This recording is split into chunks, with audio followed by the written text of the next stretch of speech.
Now that we've looked at the foundation of our application in the previous video, let's look at its building blocks as well. Let's familiarize ourselves with the QWidget class.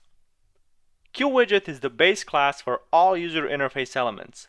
All those UI elements inherit from the QWidget class, including the QDialog we saw in our previous video. All this talk about QWidgets and you're probably very confused already, so let's look at some examples. As you can see here, we have several UI elements on this screenshot. Right here we have the QGroup box, which is this group box. The QDateEdit, which enables us to edit the date easily. QTimeEdit. QLineEdit is just a standard text box. One of the most used elements is also QLabel, which is just static text. And there's also the QTextEdit.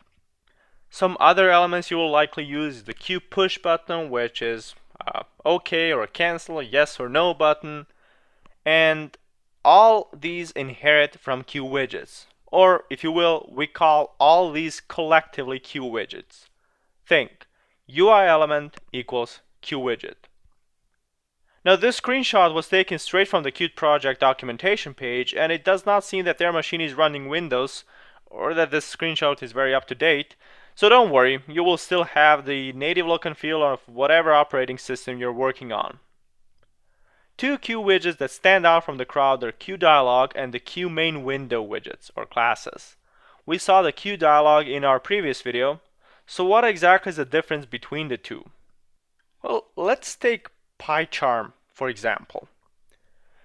Imagine that this entire PyCharm window is one QMain window. We have all the usual stuff, the menu bar, the toolbar right here with some breadcrumbs in this case and some buttons.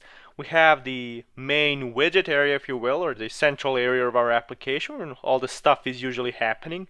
And at the bottom here we have the status bar. Now let me go to File and hit the Settings. What pops up right here is also another very rich interface. As you can see, you have buttons, you have a list here, another list here, a search box, a combo box. There's also, of course, the QCombo box class. All in all, it's a very rich interface, but I would consider this a QDialog. Throughout this course, we'll primarily be using QDialog and not QMainWindow. Let me close this for a second. While this may seem somewhat limiting at first, in reality, it really is not. Think of QDialog as the QMainWindow's younger cousin, which provides most methods as its sibling, but not implementations for certain things such as the menu bar, the toolbar, or the status bar, or other things that I've mentioned. Since we understand the basics of the foundation and the building blocks of our application, let's make our first application in our next video.